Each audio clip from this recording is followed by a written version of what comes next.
Good morning, everyone, or whatever time it catches you in your corner of the world. This is Alvin, your guide through the twists and turns of today's headlines, bringing you the stories that matter with a touch of elegance and a whole lot of heart. Picture us sitting together over coffee, the sun just peeking over the horizon as I weave through the events shaping our shared reality. It's a world full of shadows and sparks, tragedies that test our souls, and glimmers of hope that remind us why we keep going.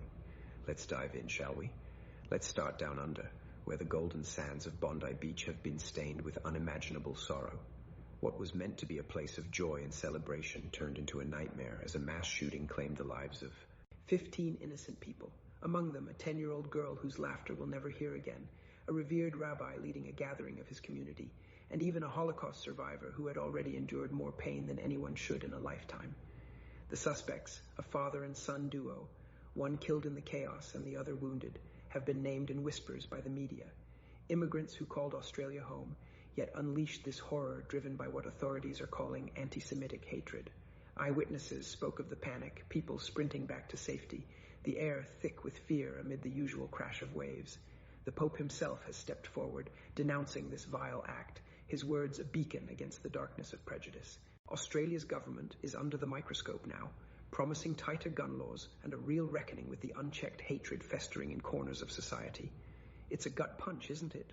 A reminder that paradise can shatter in seconds, but also that voices of reason, like the Pope's, can help us rebuild. Shifting gears to Southeast Asia, where tensions between Thailand and Cambodia have boiled over into something perilously close to all-out war. Heavy combat has raged into its second week, with reports of Thai bombings pushing deeper into Cambodian territory, frighteningly close to shelters crammed with displaced families.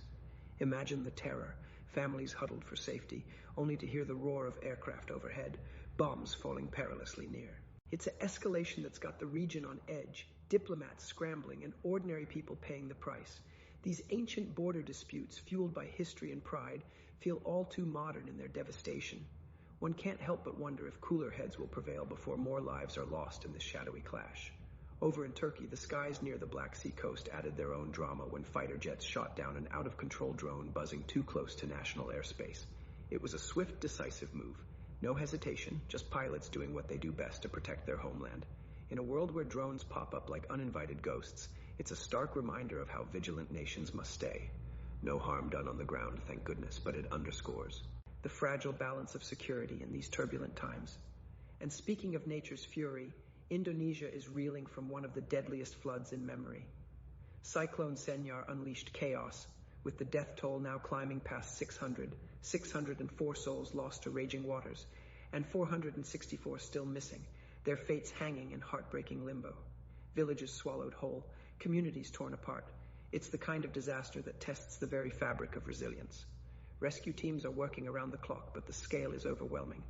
These events, tied to our changing climate, make you pause and think about how interconnected we all are. One storm's wrath rippling across oceans to touch us all.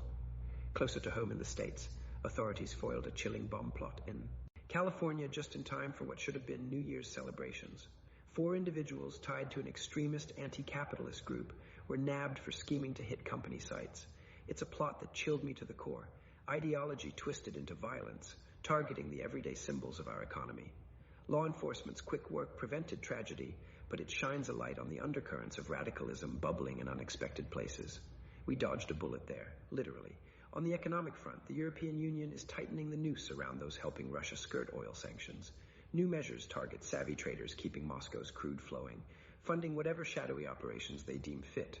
It's a chess move in the grand game of global pressure, aimed at starving the war machine without firing a shot. Smart, calculated, and a nod to the power of unity in uncertain times. In a rare bright spot, Belarus has released 123 political prisoners, including heavyweights like Nobel laureate Ales Bialyatsky and protest leader Maria Kolesnikava. This comes on the heels of some US sanctioned relief, a delicate dance of diplomacy yielding real freedom. Picture these brave souls, champions of conscience, stepping back into the light after years in the shadows. It's the kind of news that restores a bit of faith in negotiation over confrontation. The US military, meanwhile, struck hard against narco-traffickers in the Eastern Pacific, taking out smuggling vessels and leaving 8 alleged kingpins in their wake. These operations cut deep into the drug trade's arteries, protecting communities